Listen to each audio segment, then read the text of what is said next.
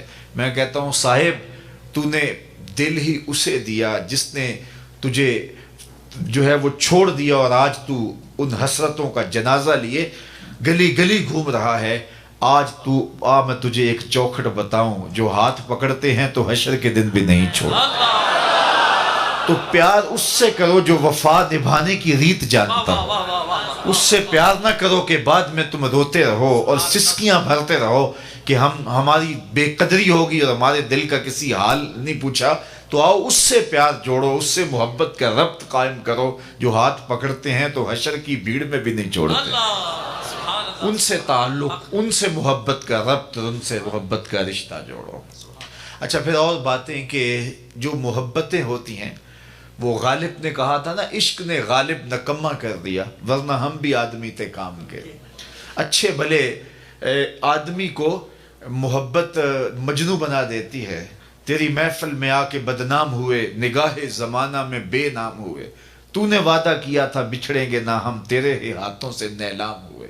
تشخص مٹ جاتا، نام تو کیس تھا نا، لیکن دنیا مجنوں کہہ کے پکارتی، اصل نام ہی متروک ہو گیا، شناخت مٹا دی، نام مٹا دیا۔ یہ محبتیں نکمہ کر دیتی ہیں، اچھے بھلے انسان کو پاگل کر دیتی ہیں، لیکن صاحبو جس محبت کا تذکرہ میں چھیڑ کے بیٹھا ہوں، یہ نکمہ نہیں کرتی، یہ بلال حبشی کو عرش کا راہی بنا دیتی ہے، یہ جنت کا مسافر بنا دیتی ہے، یہ پستیوں سے اٹھا کے اوج ثریا کی بلندیوں تک پہنچا دیتی ہے۔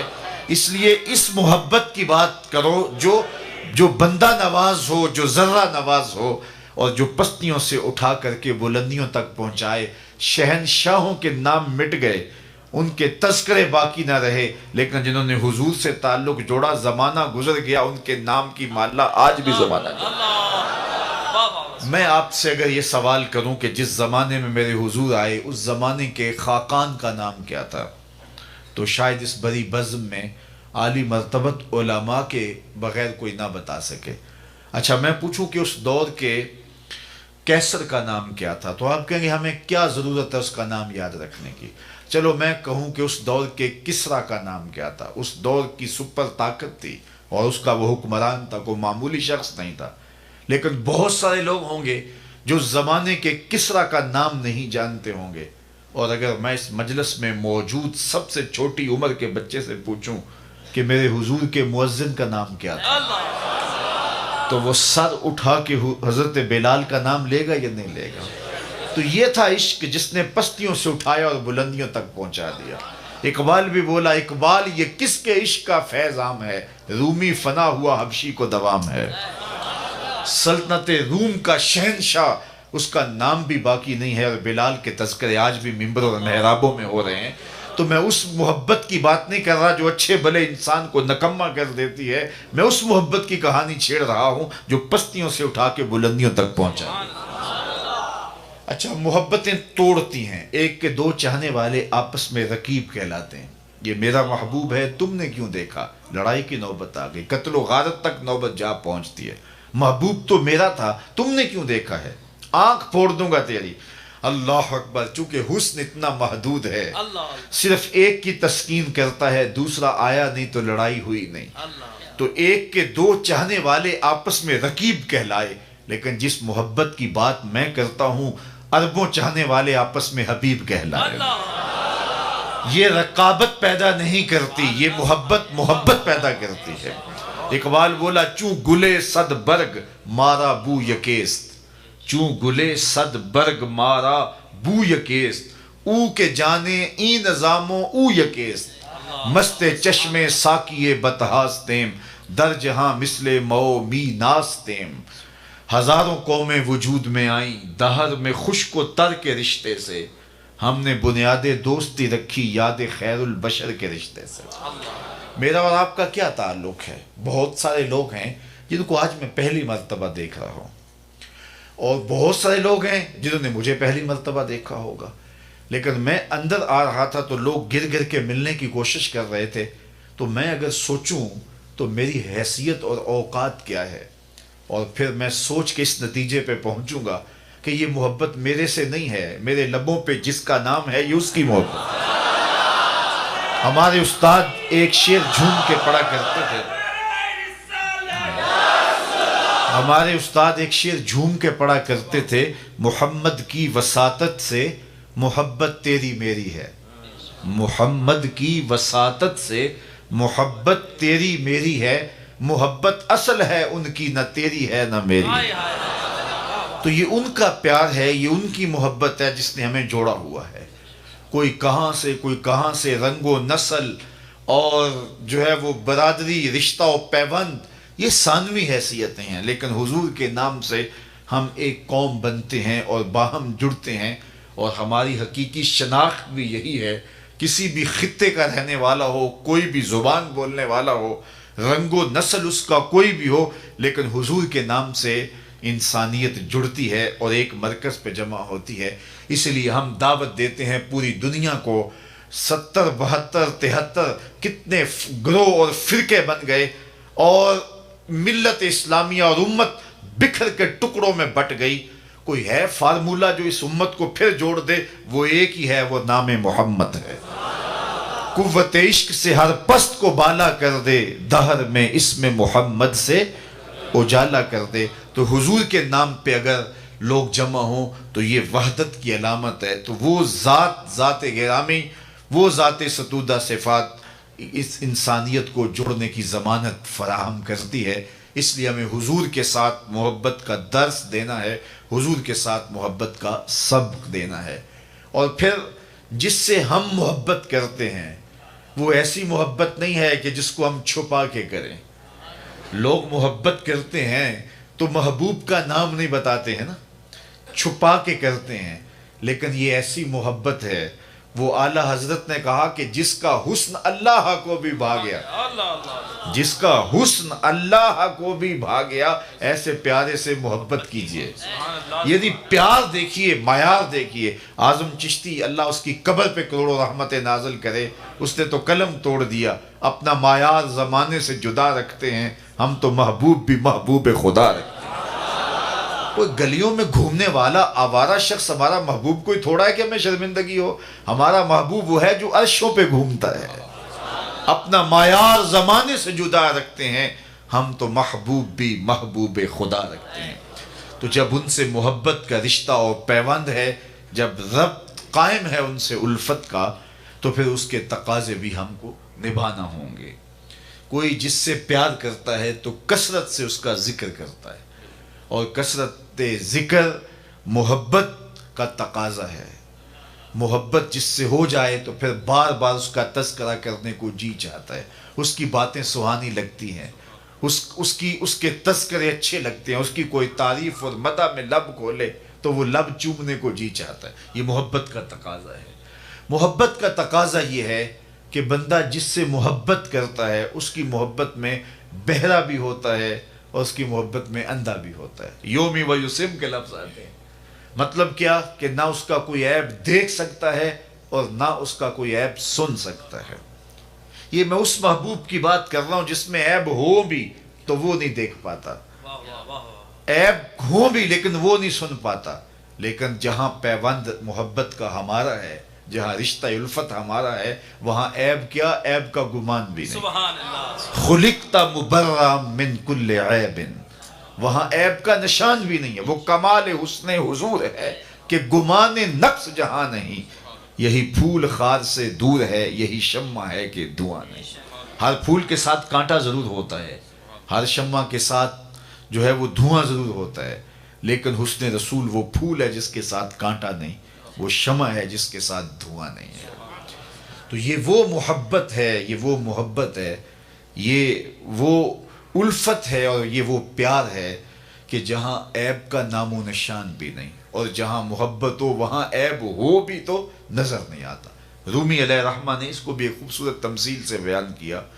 گفت لیلا را خلیفہ کاں توئیں، کس تو مجلوں شد پریشان و غوی۔ بادشاہ وقت نے لیلا کو دربار میں ایک دن بلا لیا اور کہا کہ تیرے حسن کا بڑا شہرہ ہے، تو نے ایک شہزادے کو حواس باختہ کر کے رکھ دیا، کون سا جادو ہے تیری نگاہوں میں؟ مجھے تو تیرے سے زیادہ اپنی لونڈیاں ہنسی نظر آتی ہیں، لیکن تو کیا کمال ہے، کرشمہ کیا ہے بتا تو صحیح. از دیگر خوباں تو افزون نیستی، باقی عورتوں سے کوئی تو انوکھی تو ہے نہیں، لیکن ایک شہزادہ ہوش گوا بیٹا، کیا کمال اور کرشمہ ہے تیری نگاہوں میں. تو لیلا نے جو جواب دیا رومی علیہ الرحمٰن نے 2 لفظوں میں بیان کی، گفت خامش چوں تو مجنو نیستی. بادشاہ نے کہا بادشاہ چپ کر جا، تو کوئی مجنو تو نہیں نا. دیدائے مجنو اگر بودے تو را، دیدائے مجنو اگر بودے تو را، از دو عالم بے خبر بودے تو را. اگر تیری آنکھ مجنو والی ہوتی پھر تو مجھے دیکھتا. تو ہوش دارو مجنو بے خودست، در طریق عشق بیداری بدست. تو ہوش والا ہے اور مجنو چھٹی دے کے آیا ہوش کو، اور اس کوچے میں جو ہوش کی پونجی لے کر آیا اسے سودا ملتا ہی نہیں ہے، یہ سکہ اس گلی میں چلتا ہی نہیں. تو رومی کہتے ہیں کہ اگر لیلا کو دیکھنا ہے تو مجنو کی آنکھ چاہیے، اور مصطفیٰ کو دیکھنا ہے تو ابو بکر کی آنکھ. اور اقبال بولا معنی حرفم کنی تحقیق اگر، بنگری با دیدائے صدیق اگر، قوت قلب و جگر گردد نبی، از خدا محبوب تر گردد نبی. اقبال کہتا ہے اگر نگاہ ابو بکر مل جائے تو جدھر دیکھو گے جلوے نبی کے ہی نظر آئیں.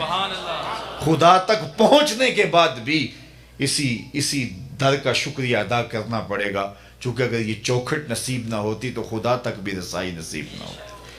اس لیے وہاں پہنچ کر کے بھی اس چوکھٹ پہ سلامی پیش کرنا ہوگی. تو یہ ایک راستہ ہے، ذریعہ ہے. تو جہاں محبت ہوتی ہے تو وہاں عیب دکھائی نہیں دیتا. اچھا، محبت کا بہت بڑا تقاضا یہ ہے کہ بندہ جہاں محبت کرتا ہے تو تقاضۂ محبت یہ ہے کہ محب محبوب کی بات مانتا ہے، محبوب کی اطاعت کرتا ہے. محبت خالی لفظوں سے نہیں ٹپکتی، عمل بتاتا ہے کہ یہ محب ہے، رویے بتاتے ہیں کہ یہ محب ہے. اللہ اکبر. میں اور آپ اللہ اور اس کے رسول سے اگر محبت کرتے ہیں تو ہم اپنی محبت کا محاسبہ کریں اپنے اندر اتر کے. جن سے دعویٰ محبت ہے کیا ان کی بات مانتے ہیں؟ کیا ان کے طرز زندگی کو اختیار کیا ہے؟ میرے حضور مدینہ المنورہ کی گلی سے گزر رہے ہیں تو ایک محل نما مکان بن رہا تھا. تو آقا کریم علیہ السلام نے گزرتے رک کے پوچھا یہ کس کا ہے؟ تو کسی نے کہا فلاں انصاری کا. حضور گزر گئے. کسی نے جا کے اسے بتایا حضور گزرے تھے، تیرا مکان دیکھا تھا. حضور کے چہرے پہ مسرت کے آثار نہیں آئے. انہوں نے کہا ہاں بالکل. خیر انہوں نے کدال پکڑا اور مکان کو زمین کے برابر کر دیا. 2-4 دن کے بعد حضور کا پھر دوبارہ گزر ہوا تو دیکھا ملبے کا ڈھیر پڑا ہے. تو حضور رک گئے. کہا اس بلاؤ انصاری کو. بلایا گیا. کہا میں گزرا تھا، تیرا مکان دیکھا تھا، کدھر گیا؟ عرض کی حضور میں نے گرا دیا. فرمایا کیوں؟ عرض کی سنا تھا آپ کو پسند نہیں، سنا تھا آپ کو پسند نہیں. میں اور آپ دیکھیں ہمارا کیا کیا حضور کو پسند نہیں. سر سے لے کر پاؤں تک، پیدائش سے لے کر کے موت تک، عقیقے ولیمے سے لے کر کے اپنے انداز تجارت تک، اپنی نجی زندگی سے لے کے انداز سیاست تک، ہمارا کیا کیا حضور کو پسند نہیں. ایک شخص بحرین سے آئے اور حضور سے انہوں نے سلام پیش کرنا چاہا. آقا نے اعراض کیا، رخ پھیر لیا. وہ سمجھے شاید اتفاقاً حضور نے رخ پھیرا ہے، تو جدھر رخ پھیرا تھا تو ادھر سے جا کے حضور کو پھر سلام کیا. تو آقا نے پھر رخ پھیر لیا. وہ سمجھ گئے کہ حضور ناراض ہیں. تو جو اصحاب تھے ان سے کہا کہ مجھے تو سمجھ نہیں کہ حضور کی ناراضگی کا سبب کیا ہے، تو کیا تم بتا سکتے ہو کہ حضور کیوں ناراض ہیں؟ انہوں نے غور کیا تو کہا یہ تم نے سونے کی انگوٹھی پہنی ہے تو اللہ کے محبوب اس کو حرام فرما چکے ہیں اور جہنم کا انگارہ قرار دیا ہے، تو اس وجہ سے حضور ناراض ہو سکتے ہیں، ہمیں تو یہی سبب لگتا ہے. تو وہ آگے بڑھے اور انگوٹھی اتارتے ہوئے حضور کو پیش کرتے ہوئے کہا حضور کیا اس وجہ سے ناراض ہیں؟ تو آقا کریم نے اس کو پکڑا اور یوں پھینک دیا. ناراضگی کی وجہ ختم ہو گئی. اللہ اکبر. کئی لوگ وہ سونے کی چین ڈال لیتے ہیں اور مختلف انگوٹھیاں ڈال لیتے ہیں، بلکہ میں نے ایک شخص کو دیکھا کہ اس نے جو ہے وہ ایک کڑا ڈالا ہے. تو میں نے کہا کہ یہ کیوں ڈالا ہے؟ تو وہ کہنے لگا یہ مدینہ شریف سے آیا ہے. میں نے کہا مدینے والے نے تو منع کیا ہے، انہوں نے تو روکا ہے. تو حضور نے اس کو پھینک دیا. ناراضگی ختم ہو گئی. وہ بیٹھ گیا، مجلس جاری رہی، گفتگو چلتی رہی. جب مجلس اختتام کو پہنچی، لوگ گھروں کو پلٹنے لگے تو وہ بھی پلٹا نا، تو کسی نے اشارہ دیا وہ انگوٹھی تو اٹھا لو، چلو تم نہیں پہن سکتے تمہاری بیوی تو پہن سکتی ہے، قیمتی سونا ہے۔ تو اس نے کیا کہا، واللہ لا آخذہ وقد طرحہ رسول اللہ صلی اللہ علیہ وآلہ وسلم، اس نے کہا اللہ کی قسم میں اسے کبھی بھی نہیں اٹھاؤں گا جس کو میرے رسول نے پھینک دیا۔ تو میں اور آپ دیکھیں کہ ہم کہاں کھڑے ہیں۔ محمد دی زیارت محمد دے رنگ وچ، اے ٹھگ بازیاں جانے پیارا محمد، چوں بنا میں مصطفیٰ خانم درود، از خجالت آب می گردد وجود، عشق می گویت کہ محکوم غیر، سینائے تو از بتا مانند دیر، تا نداری از محمد رنگ و بو، بر زبان خود میالا نام او۔ اگر ان سے محبت کا دم بھرتے ہیں، ان سے پیار الفت کا رشتہ رکھتے ہیں، تو پھر ہمارا طرز زندگی بتائیں۔ میرے استاد فرمایا کرتے تھے یہ نہ ہو کہ لوگ تمہیں پوچھے تم کون ہوتے اور تمہیں بتانا پڑے کہ ہم مسلمان ہوتے ہیں۔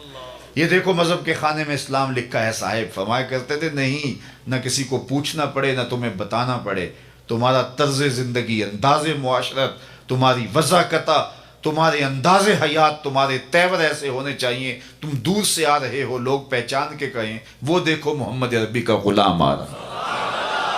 نور آنکھوں میں تو چہروں پہ اجالے ہوں گے، مصطفیٰ والوں کے انداز نرالے ہوں گے، دنیا میں بھی ان کے دم سے مقدر چمکا، محشر میں بھی ان کی رحمت کے حوالے ہوں گے۔ تو میں اور آپ دیکھیں کہ ہم کہاں کھڑے، ہم اپنی محبت کو تھوڑا سا پرکھیں، آزمائش کریں، کیا ہمارا دعوی محبت ہماری زبان تک ہی محدود ہے یا ہمارا عمل ہماری محبت کی گواہی دے رہا ہے۔ مجالس میلاد منعقد ہوتی ہیں تو جانا آنا رہتا ہے، تو میں دوستوں کو کہتا ہوں کہ یہ جو میلاد کا لفظ ہے یہ تو عربی زبان کا لفظ ہے، تو اس کو اردو میں یوم پیدائش کہتے ہیں اور انگلش والے برتھ ڈے کہتے ہیں۔ تو کسی کی برتھ ڈے پہ جانے کا آپ کو اتفاق ہوتا ہے تو خالی ہاتھ جاتے ہیں یا کوئی تحفہ لے کے جاتے ہیں؟ تو کبھی خالی ہاتھ نہیں جاتے، آپ کہتے ہیں اس نے بلایا ہے تو کوئی تحفہ بھی تو اس کے لیے لے کے جانا چاہیے، اور تحفہ بھی وہ لے کے جاتے ہیں جس سے وہ خوش ہو۔ بچہ ہے تو کھلونے لے جاتے ہیں، کوئی جوان ہے تو مٹھائی لے جاتے ہیں، بوڑھا ہے تو کوئی کتاب لے جاتے ہیں، اس کے مزاج کی مطابقت میں جاتے ہیں۔ کبھی ایسا تو نہیں ہوا کسی بوڑھے کی سالگرہ پہ گئے ہوں اور آپ کھلونے لے گئے ہوں، ایسا تو نہیں ہوتا۔ آپ کہتے ہیں جس سے وہ خوش ہوگا، جو اس کے مزاج کی مطابقت میں ہے وہ پیش کریں۔ تو پھر حضور کے میلاد پہ آنے والے کوئی حضور کو بھی تحفہ پیش کریں۔ اب حضور کو تحفہ وہ پیش کیا جائے جس سے حضور خوش ہوں۔ تو آقا کریم سے پوچھا جائے آقا کریم آپ کیسے خوش ہوتے ہیں؟ تو آواز آئی وَجُعِلَتْ قُرَّةُ عَيْنِي فِي الصَّلَاةِ، میری آنکھوں کی ٹھنڈک نماز میں رکھی گئی۔ تو حضور علیہ السلام کے نام سے سجنے والی محافل اور مجالس کا نتیجہ یہ ہے کہ اگر بدقسمتی سے ہمیں نماز سے محرومی ہے تو پھر 5 گانا نماز کا تحفہ ہم پیش کریں کہ آقا آپ کے نام پہ جمع ہوئے ہیں تو آج کے بعد نماز نہیں چھوڑیں گے۔ اور میں کہتا ہوں کتنا خوش نصیب ہے وہ لوگ جس کی صبح کا آغاز سجدوں سے ہوتا ہے، اور کتنے بد نصیب ہیں وہ لوگ کہ صبح چڑیاں بھی رب کی تسبیح بولیں، حشرات الارض بھی اس کی تقدیس کے ترانے پڑھیں، میں نے خمرے بلبل سب اس کی تقدیس کے گیت گائیں، اور حشرات الارض تک اس کی تقدیس کے ترانے پڑھیں، اور یہ اشرف المخلوقات ہونے کے باوصف نیند کے خراٹوں میں ہو، تو خوش نصیب وہ ہے کہ جس کو 5 گانا سجدوں کی توفیق نصیب ہوتی ہے۔ قیامت کے دن اللہ تعالیٰ جل شانہ اپنے حضور بندوں کو سجدہ ریز ہونے کا حکم دے گا۔ آج کوئی سجدہ کرتا ہے یا نہیں کرتا تو اس دن نہیں چاہے گا کہ میں سجدہ نہ کروں، اس دن تو وہ جھکنا چاہے گا، لیکن بے نمازی کی کمر اکڑ جائے گی، آرزو رکھنے کے باوجود وہ سجدہ ریز نہیں ہو سکے گا۔ اور آپ جانتے ہیں قیامت کے دن جس صف میں نمرود، فرعون، حامان، قارون دشمنان خدا کھڑے ہوں گے، اس صف میں بے نمازی کو کھڑا کر دیا جائے۔ کوئی شخص یہ گوارا کرتا ہے جہاں اللہ اس کے رسول کے دشمن کھڑے ہوں میں بھی وہاں، اور اس صف پہ رحمتیں نہیں لعنتیں برس رہی ہوں گی، تو کیا بد نصیبی ہوگی ان لوگوں کے لیے جنہیں سجدوں کی توفیق نہیں۔ میں بار بار کہتا ہوں کہ جب اللہ کسی سے ناراض ہوتا ہے رزق نہیں چھینتا، آب و دانہ بند نہیں کرتا، چاند سورج کو اس کے آنگن میں روشنی ڈالنے سے روکتا نہیں، ہواؤں کو، آکسیجن کو نہیں روکتا۔ جب اللہ کسی سے ناراض ہو جاتا ہے سجدے کی توفیق چھین لیتا، اسے اپنے حضور جھکنے کی توفیق نہیں دیتا۔ تو اس کی جناب سے سجدوں کی توفیق مانگو۔ خوش نصیب ہیں وہ لوگ جو اپنی زندگی کو سجدوں سے آباد رکھتے ہیں۔ زندگی آمد برائے بندگی، زندگی بے بندگی شرمندگی۔ جس زندگی کے اندر سجدہ ہی نہیں ہے، جھکنا ہی نہیں ہے، وہ زندگی زندگی ہی نہیں ہے۔ وہ چوپایوں سے بدتر کہلائے گا جو اللہ کے حضور سجدہ ریز ہونا نہیں جانتا۔ یہ درخت حالت قیام میں ہے، چوپائے حالت رکوع میں ہیں، یہ مینڈک تشہد کے عالم میں، حشرات الارض سجدے میں ہے، انسان اشرف المخلوقات ہے، اس کی عبادت کو تمام عبادات کا جامع بنایا گیا۔ اور جسے نہ سجدہ نصیب ہے، نہ قیام اور رکوع اس کی حضور نصیب ہے، تو پھر وہ چوپایوں سے بھی بدتر چلا جائے گا۔ امام غزالی بولے اللہ نے 3 طرح کی مخلوقیں پیدا کی ہیں۔ ایک مخلوق وہ ہے کہ جس میں فہم و شعور، عقل و ادراک نہیں رکھا گیا، صرف شہوات رکھی گئی۔ ایک مخلوق وہ ہے جس میں شہوات نہیں رکھی گئی، فہم و ادراک رکھا گیا۔ اور تیسری مخلوق وہ ہے جس میں عقل و خرد بھی رکھی گئی ہے اور شہوات کی آزمائش میں بھی ڈالا گیا ہے۔ جس میں صرف شہوات ہیں وہ چوپائے ہیں، بہائم ہیں، حشرات الارض ہیں۔ جن میں عقل و شعور اور فہم رکھا گیا، شہوات نہیں رکھی گئی، وہ فرشتے ہیں۔ اور جس میں یہ دونوں چیزیں رکھی گئی ہیں وہ حضرت انسان ہے۔ اب اگر یہ اپنی شہوات کو، خواہشات نفسانیہ کو قابو میں کر لیتا ہے اور عقل و خرد سے کام لیتا ہے تو فرشتوں سے بھی بہتر کہلاتا ہے۔ اور اگر یہ اپنی خواہشات کا غلام بن جاتا ہے تو چوپایوں سے بھی بدتر ہوتا ہے۔ تو ہم اس دو راہے پہ کھڑے، اللہ نے ہمیں بتا دیا، خیر کا رستہ بھی بتا دیا، شر کا رستہ بھی بتا دیا۔ انا ہدیناہ السبیل اما شاکرا و اما کفورا۔ حضرت انسان کو اللہ نے ہدایت سے محروم نہیں رکھا، یہ واضح میں رکھی ہے۔ اس کائنات کا پہلا انسان، پہلا نبی بھی ہے۔ کبھی بھی حضرت انسان کو اللہ نے ہدایت سے محروم نہیں رکھا، اور فطری اور جبلی ہدایت اللہ نے حضرت انسان کے سینے میں رکھی ہے۔ بلکہ یہ ہدایت جو جبلی ہے یہ تو اللہ نے جانوروں کو بھی دی ہے، ان کی فطرت کے اندر بھی رکھا ہے۔ وہ آپ نے کبھی دیکھا ہو کہ مرغی جب کڑک بیٹھ جائے اور ضد کرے کہ میں اب انڈے نہیں دوں گی تو اس کے نیچے پھر انڈے ڈالے جاتے ہیں، اور وہ پھر 21 دن تک ان انڈوں پر اپنے سینے کی حرارت، گرمی اور توجہ مبذول کرتی۔ اور آپ جانتے ہیں کہ بطخ کڑک نہیں بیٹھتی، اس لیے کہ بطخ پانی کے بغیر رہ ہی نہیں سکتی۔ تو بطخ کے بچے حاصل کرنے کے لیے بطخ کے انڈے بھی مرغی کے نیچے ڈالے جاتے ہیں۔ تو جب مرغی ان انڈوں کو سینچتی ہے اور اپنے سینے کی حرارت اور توجہ دیتی ہے، 21 دن کے بعد ان مردہ انڈوں میں آثار زندگی نمودار ہونے لگتے ہیں۔ یہاں رک کے ایک جملہ کہنا چاہوں گا، اور وہ یہ کہ اگر ایک مرغی مردہ انڈوں پہ اپنے سینے کی توجہ مبذول کرے تو ان میں زندگی کے آثار نمودار ہو جاتے ہیں، اور اگر شیخ کامل اپنے مرید کے بیضہ دل پہ توجہ دے تو وہاں آثار حیات کیوں نمودار نہیں ہوں گے۔ 21 دن کے بعد جب انڈے ٹوٹے تو جو نتیجہ تھا وہ فطرت کے مطابق نکلا، بطخ کے انڈوں سے بطخ کے بچے اور مرغی کے انڈوں سے مرغی کے بچے۔ بطخ کے بچوں نے اپنی ماں دیکھی نہیں، جو سیکھنا تھا، سمجھنا تھا، وہ مرغی سے سیکھنا ہے۔ تو چند دن تو گھر والوں نے بطخ کے بچوں کو اور مرغی کے بچوں کو مرغی سمیت باہر نہیں جانے دیا۔ چھوٹے ہیں، ابھی کوا مضبوط نہیں ہے، کوئی کوا اچک لے گا، بلی اٹھا لے گی، کوئی گرج اٹھا کے لے جائیں گے۔ 2 4 5 دن کے بعد جب ان کے کوا تھوڑے مضبوط ہونے لگے تو گھر والوں نے مرغی کو بچوں سمیت گھر سے باہر نکالا۔ کھلی جگہ آئی، اس کے آگے جوہر آ گیا۔ جب تالاب آیا تو بطخ کے بچوں نے نہ آؤ دیکھا نہ تاؤ، چھلانگ لگائی اور تیرنے لگے۔ مرغی کے بچے اپنے ہم جولیوں کو اپنی آنکھوں کے سامنے تالاب میں چھلانگیں لگا کے تیرتے ہوئے دیکھ رہے ہیں، لیکن آگے بڑھنے کی ہمت نہیں رکھتے۔ بطخ کے بچوں کو مرغی نے بتایا نہیں، ماں کو انہوں نے دیکھا نہیں، کس نے کہا کہ تم تیرو گے، ڈوبو گے نہیں، یہ بازیچہ ہے تمہارا۔ اور مرغی کے بچوں کے پاؤں کس نے باندھ دیے؟ وہ فطری ہدایت ہے جو اللہ نے ہر ایک چیز کے سینے میں رکھی۔ تو جس نے بطخ کے بچے کو بھی ہدایت سے محروم نہیں رکھا ہے تو کیا انسان کو محروم رکھے گا؟ حضور کی مجلس لگی ہے، ہجوم عاشقاں ہیں، ایک صحابی کا نام ہے وابصہ بن معبد رضی اللہ تعالیٰ عنہ. وہ آئے اور بیٹھ گئے. اور آداب مجلس بھی یہی ہیں کہ جہاں جگہ ملے وہاں بیٹھ جاؤ. لوگوں کی گردنیں پھلانگ کر کے آگے آنے سے روکا گیا ہے. صدر مجلس کو اختیار ہے کسی حکمت کے تحت کسی کو آگے بلانا چاہے تو وہ ایک امر آخر ہے.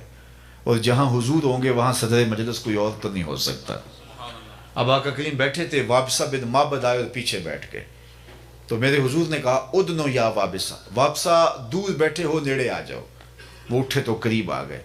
حضور نے پھر فرمایا وابسہ اور قریب آ جاؤ. حضرت وابسہ اور قریب آ گئے. تیسری مرتبہ پھر فرمایا وابسہ اور نیڑے آ جاؤ. حضرت وابسہ خود کہتے ہیں میں اپنے مقدر پہ قربان جاؤں, میں اتنا نیڑے ہوا, اتنا قریب ہوا کہ میرے گھٹنے حضور کے گھٹنوں سے چھونے لگے. جب اتنا قریب آ گیا نا تو حضور نے مجھے پوچھا وابسہ کوئی سوال پوچھنے آئے ہو؟ میں نے کہا جی حضور میں سوال پوچھنے آیا ہوں. کہا وابسہ جو پوچھنے آئے ہو پوچھو گے یا بتاؤں کیا پوچھنے آئے ہو؟ لوگ تو ترازو گاڑ کے بیٹھ گئے نا. میں تو کہا کرتا ہوں ڈٹھے ورق قرآن دے پھول سارے, تیری شان جیا نہیں کوئی ہور ڈٹھا. تیری شان دا کرے مقابلہ جیڑا انہوں عاشقاں اصلی چور ڈٹھا. کوئی نور آکھے کوئی بشر آکھے, پیندہ رات دنے ایہو شور ڈٹھا. اللہ والیاں گل مکا دیتی تساں ہور ڈٹھا اساں ہور ڈٹھا. تم نے حلیمہ کی بکریوں کے پیچھے پیچھے دیکھا ہے, سدرہ پر جبریل کے آگے آگے نہیں دیکھا. اللہ اکبر. تو کہا وابسہ جو سوال پوچھنے آئے ہو وہ تم پوچھو گے یا خود بتاؤں کیا پوچھنے آئے ہو؟ انہوں نے کہا حضور اگر آپ بتا دیں پھر تو حد ہو جائے. فرمایا تم خیر اور شر کے بارے پوچھنے آئے ہو, اچھائی کیا ہوتی ہے برائی کیا ہوتی ہے, یہ تم پوچھنے آئے ہو نا؟ عرض کی جی حضور یہی پوچھنے آیا ہوں. تو فضرب علی صدرہ فقال استفت من قلبک. حضور نے یہ 3 انگلیاں جوڑ کے حضرت وابسہ کے دل والی جگہ پہ یوں ماری اور فرمایا تیرے اندر مفتی بیٹھا ہے, اس سے ہی پوچھ لے, یہی بتا دے گا خیر کیا ہے شر کیا ہے, اچھائی کیا ہے برائی کیا ہے. یہ میرے اور آپ کے اندر رکھ دی گئی. ہمارا اگر غلطی کرنے لگے ضمیر گھنٹیاں بجاتا ہے تم غلط کر رہے ہو. کسی کی انچ دبانے لگے, کسی کا حق غصب کرنے لگے, کسی پہ ظلم کرنے لگے تو اندر سے گھنٹیاں بجتی ہیں تم غلط کر. یہ فطری ہدایت ہے. تو اللہ نے حضرت انسان کو ہدایت سے محروم نہیں رکھا ہے, اس کو فطری ہدایت سے نوازا ہے. اب یہ غلط راہوں کا مسافر ہو تو یہ جان بوجھ کے غلط راہوں کا مسافر بنتا ہے. تو یہ ہدایت فطریہ کے تحت اپنی زندگی کو خیر کی راہوں پہ ڈالے اور اچھائی کی راہوں پہ چلے, تو تاکہ زندگی کا حقیقی نور اور زندگی کا حقیقی جمال اسے نصیب ہو. تو زندگی بہت زیادہ ہم گزار چکے ہیں, بقیہ جو زندگی ہے اس کو اللہ اور اس کے رسول کے نام لگا کر کے اپنی آخرت کی بہتری کا ہمیں سوچنا چاہیے. آج موقع ہے, کل نہیں ہوگا. وقت پر کافی ہے ایک قطرہ بھی آب خوش ہنگام کا, جل گیا جب کھیت برسا می تو پھر کس کام کا. کل کا پچھتاوا سوائے حسرت بڑھانے کے اور کچھ نہیں ہوگا, اور آج کا پچھتاوا کل کی بہتری کی ضمانت ہو سکتا ہے. وہ ایک فقیر تھا, بازار میں کھڑا رو رہا تھا, تو کسی نے گزرتے ہوئے روک کے کہا بابا کیا مسئلہ ہے, کسی نے مارا ہے, تنگ کیا ہے, کیوں رو رہے ہو؟ اس نے کہا کوئی ایسا ماجرا نہیں ہوا, بس لوگوں کے رویے نے رلا دیا.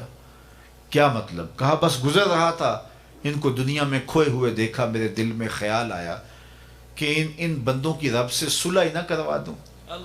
تو کہا پھر کیا ہوا؟ کہا پھر میں نے اس سے بات کی, آواز آئی لے آ میری چوکھٹ پہ, ایک آنسو سے سارے گناہ مٹا دوں گا. میں بڑا خوش ہوا, کام بن گیا. خوشی خوشی آ کے ان کو بتایا, یہ الٹا میرا مذاق اڑانے لگے. جا جا کے کام کر بابا, تجھے کیا پتا, بچے, کاروبار, زندگی, ہر وقت تم اسی بات میں لگے, جاؤ کام کرو. کہا وہ تو مان گیا تھا, یہی نہیں مانے, اور مجھے ان کے رویے پہ رونا آ رہا ہے, ان کی قسمت پہ رونا آ رہا ہے. اللہ اکبر. اگلے دن وہ شخص دوبارہ گزرا نا, تو قبرستان کے کنارے سے گزرا تو بابا قبرستان میں کھڑا رو رہا تھا. وہ پھر رک گیا. کہا بابا کبھی بازاروں میں روتا ہے, کبھی قبرستانوں میں روتا ہے, آج کیا ہوا؟ کہا میری کہانی کل والی ہے. کہا کیا مطلب؟ کہا کل ان سے مایوس ہو گیا تھا تو آج ادھر آ گیا, میرا خیال ہی ہوا ان قبرستان والوں کی رب کی صلح کروا دوں. اس نے بڑی دلچسپی سے کہا پھر آج کیا بنا؟ کہا آج یہ مان گئے وہ نہیں مانتا, کل وہ مانتا تھا وہ نہیں مانے, آج یہ مانتے ہیں وہ نہیں مانتا. تو آج ہم مان لیں تو وہ تو آمادہ ہے ماننے پہ, وہ تو ایک آنسو سے سارے دفتر بدیوں کے دھو ڈالے. وہ تو مائل بکرم ہے، کوئی سائل تو بن کے آئے، کوئی جھولی تو پھیلا کے آئے۔ التائب من الذنب کمن لا ذنب لہ، گناہ سے توبہ کرنے والا ایسا ہے جس طرح اس کے دامن پہ گناہ کا ایک دھبا بھی نہ ہو۔ اللہ مٹا دیتا ہے اور اس کو ایسے کر دیتا ہے جیسے ابھی ماں کے پیٹ سے جنم لیا ہو۔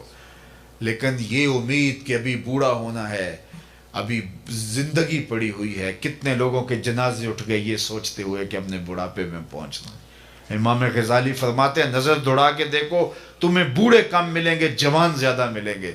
کہا اس کا مطلب یہ ہے بڑھاپے تک سارے نہیں پہنچتے، زیادہ جوانی میں چلے جاتے ہیں۔ پھر فرمایا مزید نظر دوڑا کے دیکھ لو، معاشرے میں تمہیں بچے زیادہ ملیں گے، جوان کم ملیں گے۔ اس کا مطلب یہ ہوا کہ جوانی تک بھی سارے نہیں پہنچتے۔ تو اس لیے قبل اس سے کہ وہ وقت آئے کوئی حجت باقی نہ رہے، یہ مختصر زندگی اللہ اور اس کے رسول کے نام پہ لگا دینی چاہیے۔ حضور کی محبت کا تقاضا بھی یہی ہے کہ ان کی تعلیمات کو اختیار کر لیا جائے۔ میرے حضور نے فرمایا کن فی الدنیا کا انا کا غریب او کا عابر سبیل، دنیا میں اس طرح رہو جس طرح کوئی اجنبی رہتا ہے یا سڑک عبور کرنے والا۔ جب سڑک عبور کرتے ہیں تو آپ دائیں بائیں سے دیکھ کے گزر جاتے ہیں، بس زندگی گزار جاؤ۔ حقیقی منزل ہماری آخرت ہے، اور جس نے آخرت کو بھلا دی، آخرت سے غافل ہو گیا، اس نے اپنا سخت نقصان کیا۔ قیامت کے دن میں نے تو یہ بھی پڑھا ہے کہ نیکوکار بھی پچھتائیں گے۔ بدکاروں کا پچھتانا تو سمجھ میں آتا ہے، نیکوکار کیوں پچھتائیں گے؟ جب اپنے اچھے اعمال کی جزا دیکھیں گے تو پچھتائیں گے، ہائے جو چند لمحے ضائع کیے وہ بھی کیوں ضائع کر دیے۔ لیکن اس وقت کے پچھتانے سے بہتر ہے کہ میں اور آپ اپنی اس مختصر زندگی کا اب محاسبہ کریں۔ حاسبو قبل ان تحاسبو، اس سے قبل کہ تمہارا حساب کیا جائے تم اپنا حساب خود کر لو۔ یہ ہم عمرے پہ جاتے ہیں نا، تو جب واپسی کے لمحے ہوتے ہیں تو میں دیکھتا ہوں ہر بندہ اپنا سامان تول رہا ہوتا ہے۔ میاں کیوں سامان تول رہے ہو؟ ایئرپورٹ پہ جا کے پریشانی نہ بنے، تو پہلے ہی سامان تول کے کہ زیادہ نہ ہو جائے، بوجھل نہ ہو جائیں، ایئرپورٹ پہ مسئلہ نہ بنے۔ حالانکہ اگر ایئرپورٹ پہ مسئلہ بھی بن جائے تو 4 ریال دیں گے تو گزر جائیں گے، لیکن اس کے باوجود تول رہے ہوتے ہیں کہ وہاں پریشانی نہ بنے۔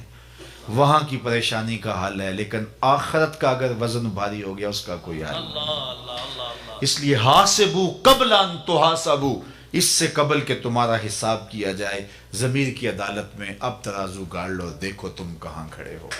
جو بدیاں کی ہیں وہ تو کنفرم ہے بدیاں ہیں، جو نیکیاں کی ہیں اگر ریا ہے تو لٹ گئی، کچھ پلے نہیں ہے۔ اگر غرور تکبر آ گیا، عجب آ گیا، پھر بھی سب کچھ ضائع ہو گیا۔ کتنی نیکیاں ہیں اور کتنی برائیاں ہیں، اور ہم ایک احکم الحاکمین کے حضور حاضر ہونے والے ہیں۔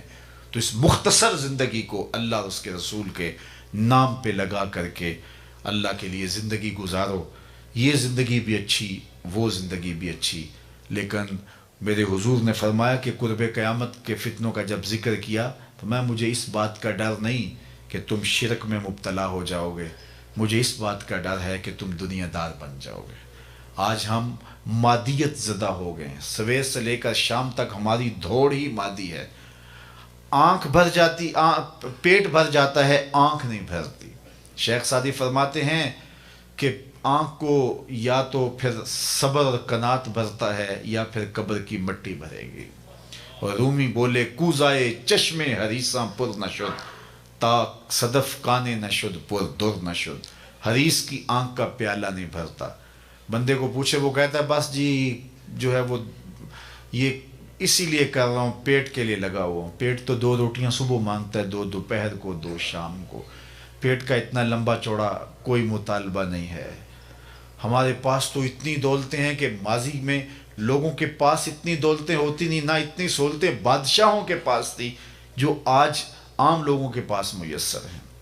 مجھے اچھی طرح یاد ہے آج سے 35 سال پہلے لوگوں کے پاس 1 یا 2 جوڑے ہوا کرتے تھے، اور شادی پہ لوگ کسی دوست سے کوئی جوتا مانگ کر کے لے کے جایا کرتے تھے۔ لیکن اس کے باوجود جب کسی سے پوچھتے تھے سناؤ کیا حال ہے، تو وہ لمبا ہاتھ کر کے کہتا تھا اللہ کا شکر ہے، تو اس کے لہجے سے شکر ٹپکتا تھا۔ اور آج کسی خوشحال سے بھی پوچھ لیں کہ جس کے اتنے لباس ہیں کہ بدلنے کی باری نہیں آتی، موسم گزر جاتا ہے، اور اسے پتہ نہیں کہ اس کے پاس دولت کتنی ہے، تو اسے پوچھا جائے کیا حال ہے تو وہ کہتا ہے ٹھیک ہے، گزر اوقات ہو ہی رہی ہے۔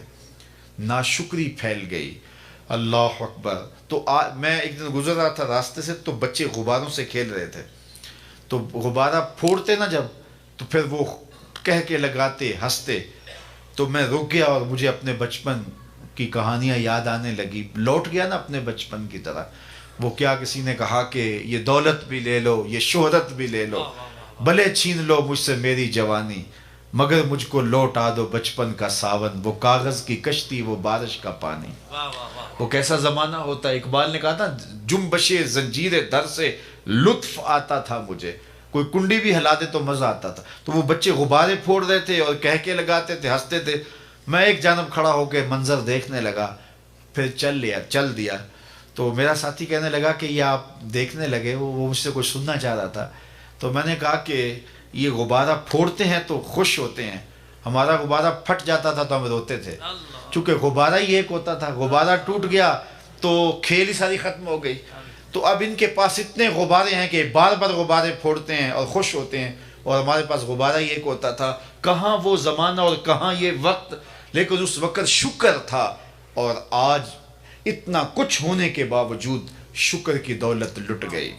صاحبو، سکون باہر سے نہیں آتا، دولت کی کثرت سے نہیں آتا، لمبی گاڑیوں سے نہیں ملتا، خوبصورت عورتوں کے پہلو میں نہیں ملتا، سکون کے سوتے اندر سے پھوٹتے ہیں، اندر سے تسکین کے سوتے پھوٹتے ہیں۔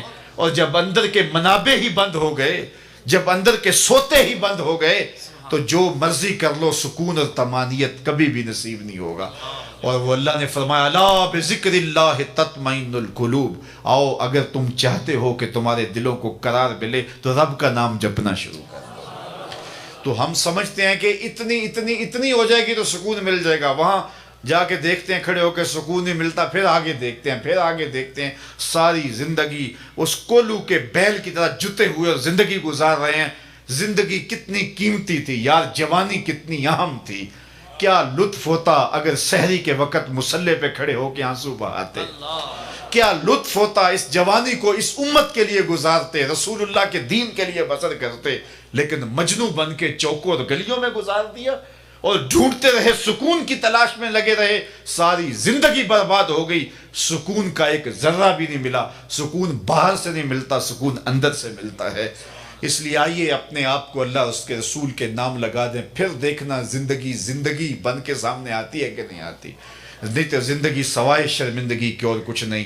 دنیا کی زندگی بھی برباد ہوئی اور آخرت بھی برباد کر بیٹھے، لیکن اگر اپنی زندگی ان کے نام لگائیں تو پھر یہ زندگی بھی خوشحال اور وہ زندگی بھی خوشحال۔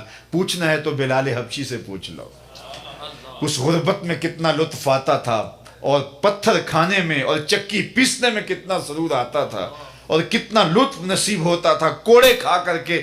اور آخرت کی موجیں تو الگ ہیں۔ اس لیے ہم اس مختصر زندگی کو اللہ اور اس کے رسول کے نام لگا دیں گے تو زندگی گزارنے کا سود آئے گا، ورنہ زندگی گزر نہیں رہی، زندگی کٹ رہی ہے۔ وہ ساغر نے کہا تھا نا کہ عمر کاٹی ہے جبر مسلسل کی طرح، جانے کس جرم کی پائی ہے سزا یاد نہیں۔ آج ہر بندہ جبر مسلسل کی طرح زندگی کاٹ رہا ہے، ہر بندہ جو ہے وہ کولو کا بیل بنا ہوا ہے، ہر وقت سویر سے لے کر شام تک یہ بنا لو، یہ گھر بنا لو، یہ بینک بیلنس بنا لو، یہ مارکیٹیں، یہ پلازے، یہ بنا لو، ہر وقت جتا ہوا ہے، اپنے آپ کو کس طرح مصروف رکھا ہے، لیکن کہیں بھی سکون اور طمانینت نصیب نہیں ہے۔ اور پھر جب موت آتی ہے سب کچھ پڑے کا پڑا رہ جاتا ہے۔ یہ آپ جس طرح کا بھی لباس پہنے، عربی پہنے، عجمی پہنے، مشرقی پہنے، مغربی پہنے، 5 6 جیبیں ہوتی ہیں، ایک ہی لباس ہے جس پہ کوئی جیب نہیں اور وہ کفن ہے۔ اس لیے کہ یہاں کچھ لے کر کے نہیں جانا، یہاں سب کو چھوڑ کے جانا ہے۔ وہ تو کپڑے بھی اتار لیں گے، اور وہ جن کے لیے تو اتنی محنت کی انہیں تو اب تیرے سے خوف آنے لگا، وہ تیری قمیض بھی پھاڑ کے اتاریں گے، اپنے ہاتھ سے غسل بھی نہیں دے سکتے۔ میاں صاحب بولے جاندی واری ڈرونا بنیوں تے ہاتھ نہ لاندے ڈر دے، جنہ لئی تو پاپ کمائے اج کتھے نہیں تیرے کر دے۔ وہ تو ایک رات رکھنے کے لیے تجھے تیار نہیں ہوں گے۔ تو آخرت کو تھام لے، اللہ اس کے رسول کے دامن کو پکڑ لے۔ سرخرو زندگی اور بامراد زندگی کا یہی تصور ہے، اور محبت رسول یہی سکھاتی ہے کہ اللہ رسول کے نام اپنے آپ کو لگا دیا جائے۔ اللہ مجھے آپ کو اپنی رحمتوں کے سائے میں رکھے۔ ان عالی مرتبت علماء کرام سے جڑے رہیے، ان کی صحبت کو کبریت احمد سمجھیے اور اپنی زندگی کو اللہ رسول کے نام لگا دیجئے، صالحیت کے ماحول میں زندگی گزاریے۔ بالخصوص میں جوانوں سے مخاطب ہوں کہ جوانی کی زندگی اللہ کی ایک بہت بڑی نعمت ہے۔ جوانی کٹ جاتی ہے تو پھر پتہ چلتا ہے کہ کتنا بڑا انعام چلا گیا۔ تو آئیے اپنی جوانی کو راہ خدا میں گزار دیجئے۔ جوانوں، تمہاری جوانی کی امت رسول کو ضرورت ہے، تمہاری جوانی کی رسول کریم صلی اللہ علیہ وسلم کے غلاموں کو ضرورت ہے، تمہاری جوانی کی تمہیں خود ضرورت ہے۔ جوانی کے یہ حسین لمحے، کہتے ہیں عشق کرنے کا مزہ جوانی میں آتا ہے، تو پھر آؤ نا رسول اللہ سے عشق کرو، آؤ نا پھر رب سے عشق کرو، تمہیں پتہ چلے گا رومی ہو، رازی ہو، عطار ہو کہ غزالی، کچھ ہاتھ نہیں آتا بے آہ سحر کا۔ تو وہ لطف بھی، وہ مزہ بھی لے کے دیکھو جو سحری کے وقت سجدوں میں رکھا گیا ہے، جو سرور وہاں رکھا گیا ہے۔ ایک روایت میں آتا ہے جب سحری کا لمحہ ہوتا ہے نا تو بیوی اٹھتی ہے، شوہر اٹھتا ہے تہجد کے لیے، تو اس کے خیال میں آتا ہے کہ یہ میری بیوی ہے تو میں اس کو بھی اٹھاؤں، یہ کیوں محروم رہ جائے اس سعادت سے۔ تو وہ اس کو بیدار کرتا ہے، سارے دن کی تھکی ہوئی خاتون اٹھ نہیں پاتی، خیر وہ چلا جاتا ہے، وضو کرتا ہے، لیکن اس کے دل میں ہوتا ہے کہ میری بیوی بھی کاش میرے ساتھ نماز میں شریک ہو۔ تو وہ چلو میں تھوڑا سا پانی لے آتا ہے اور اپنی بیوی کے چہرے پہ چھڑک دیتا ہے اور خود مصلی بچھا کے نماز پڑھنے لگ جاتا ہے۔ بیوی اٹھتی ہے، شوہر کو مصلی پہ پاتی ہے تو اس کے دل میں بھی جذبہ جاگتا ہے، وہ اٹھتی ہے، وضو کرتی ہے، مصلی بچھا کے شوہر کے قریب، وہ بھی اللہ کے حضور سجدہ ریز ہو جاتی ہے۔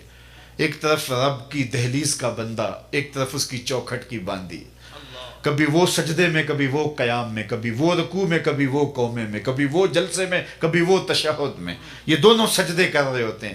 حدیث پاک میں آتا ہے دونوں کو دیکھ کے رب مسکرا رہا ہوتا ہے، اپنی شان کے مطابق، اپنی قدرت کے مطابق اللہ خوش ہو رہا ہوتا ہے کہ میرے بندے اور میری دہلیز کی باندی کس قدر میرے حضور سجدہ ریزیاں کر رہے ہیں۔ اور اگر انہیں پتہ چل جائے نا کہ سجدے میں کتنی رحمتیں اتر رہی ہیں، وہ سجدے سے سر ہی نہ اٹھائیں۔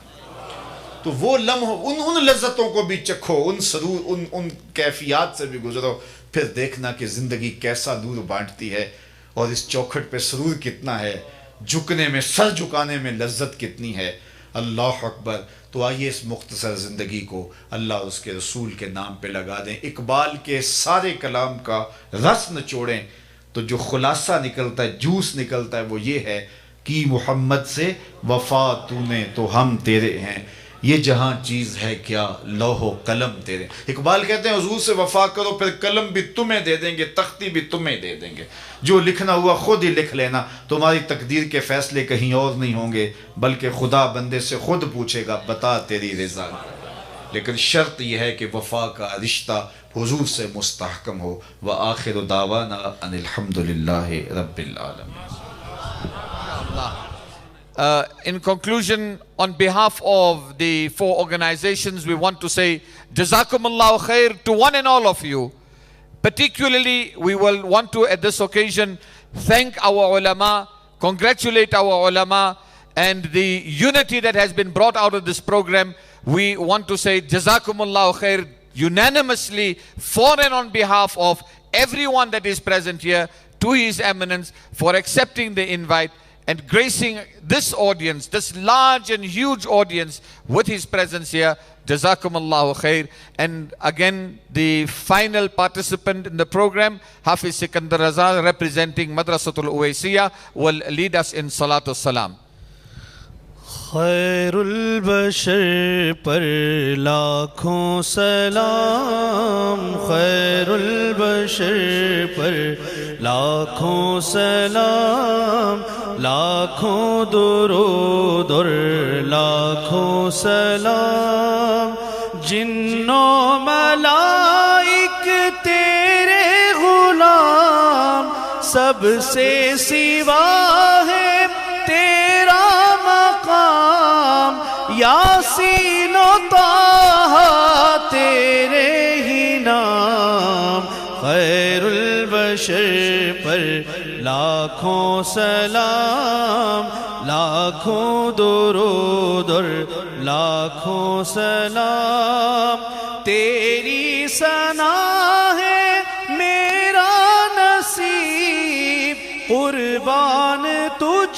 پر جانے ادیب، تجھ پر تصدق عالم تمام، خیر البشر پر لاکھوں سلام، لاکھوں درود اور لاکھوں سلام۔ الفاتحہ۔ الامر فوق الادب کے تحت صرف میں اتنا آپ سے کہتا ہوں، حضرت فرماتے ہیں کہ میں دعا کروں آپ کی موجودگی میں، میرے لیے سعادت ہوگی کہ حضرت ہی دعا کریں اور ان کی دعا پر ہم سب آمین کہیں گے۔ دعا کا ماحول اور کیفیت بنانے کے لیے ایک بار سورہ فاتحہ اور 3 بار سورہ اخلاص کی تلاوت فرمائیں، اور پھر قبلہ حضرت صاحب کی دعا پر ہم آمین کہنے کی سعادت حاصل کریں گے۔ الحمدللہ رب العالمین والصلاة والسلام علی اشرف الانبیاء والمرسلین وعلی آلہ واصحابہ اجمعین۔ اللہم یا رب بجاہ نبیک المصطفیٰ ورسولک المرتضی طہر قلوبنا من کل وصف وباعدنا عن مشاہدتک ومحبتک وامتنا لسنت والجماعت والشوق الى لقائک یا ذی الجلال والاکرام۔ اللہم اغفر ذنوبنا واستر عیوبنا وقلب قلوبنا ونور قبورنا وسہل مرادنا ویسر امورنا۔ اللہم اغفر لنا ولوالدینا ولمشائخنا ولاساتذتنا ولتلامذتنا ولمن لہ حق علینا ولجمیع امت سید الانبیاء والمرسلین۔ اے اللہ، آج کی اس بابرکت محفل نور کا ایک ایک لمحہ قبول فرما، جتنے لوگ آئے ہیں سب کو برکتوں سے مالا مال فرما، کوئی ایک شخص بھی خالی ہاتھ نہ لوٹے۔ اے اللہ، ان کے گھروں میں واپس پلٹنے سے پہلے پہلے اس اجتماع کی برکتیں ان کے گھروں تک پہنچا دیں۔ اتنے لوگوں کی تڑپتی آمین کے ساتھ تیری بارگاہ میں دعا ہے، ہم سب کا خاتمہ ایمان پہ ہو، زندگی اسلام پر، موت ایمان پر۔ اے اللہ، امت کو کھویا ہوا مقام دے دے، عظمت رفتہ رفعت پارینہ بخش دے، بھٹکے ہوئے آہو کو پھر سوئے حرم لے چل، اس شہر کے خوگر کو پھر وسعت صحرا دے۔ میں بلبل نالا ہوں اس اجڑے گلستاں کا، تاثیر کا سائل ہوں محتاج کو داتا دے۔ اللہم اید الاسلام والمسلمین، اللہم اعز الاسلام والمسلمین۔ اے اللہ، ان عالی مرتبت علماء مشائخ کا سایہ دیر تک باقی اور سلامت فرمانا۔ جو کام یہاں ہو رہا ہے اللہ، اس کی برکتیں انہیں نصیب فرما۔ آپ سب کے لیے دعا ہے اللہ، ہم سب کو دنیا آخرت کی بہتریاں نصیب فرما، ہر خیر ہماری جھولیوں میں ڈال دیں، ہر اچھائی ہمارا مقسوم کرنا، جو کہا گیا قابل عمل چیزوں پر توفیق عمل عطا کر دینا، راہ دین پہ چلنا ہمارے لیے آسان کر دینا، شیطان کے مکر و فریب سے ہم سب کی حفاظت فرما، رزق حلال، رزق وسیع، رزق سہل، رزق مبارک اور رزق فراواں عطا کرنا، حرام کے ایک لقمے سے بھی محفوظ رکھنا، سوچوں خیالوں کی پاکیزگی دینا، اٹھے ہوئے ہاتھ خالی نہ موڑے جائیں، پھیلی ہوئی جھولیاں رحمتوں سے بھر دی جائیں، بے اولادوں کی گودیاں اولاد سے ہری کر دی جائیں، انہیں اولاد نرینہ بھی دے دے، اولاد مادینہ بھی دے دے۔ اے اللہ، جو والدین اپنے بچوں، بیٹوں، بیٹیوں کے لیے اچھے رشتوں کے لیے سرگرداں ہیں، انہیں صالح اسباب مہیا فرما۔ اے اللہ، جو بچیاں سسرال میں دکھی ہیں انہیں سکھ نصیب فرما، جن کی اس دواجی زندگی میں تلخیاں ہیں اپنے کرم سے دور فرما دے۔ آج کے اجتماع میں دام دھر میں سخنیں جس طرح بن پڑا، جو بھی شریک ہوا، جس نے انتظام و انصرام کیے، جو تشریف لائے، عالی مرتبت شخصیات نے سرپرستی کی، سب کو جزائے خیر عطا فرما دے۔ اللہ، ہر خیر ہر بلائی ہماری جھولیوں میں ڈال دے۔ وصلی اللہ تعالی علی النبی الامین وعلی آلہ واصحابہ اجمعین برحمتک یا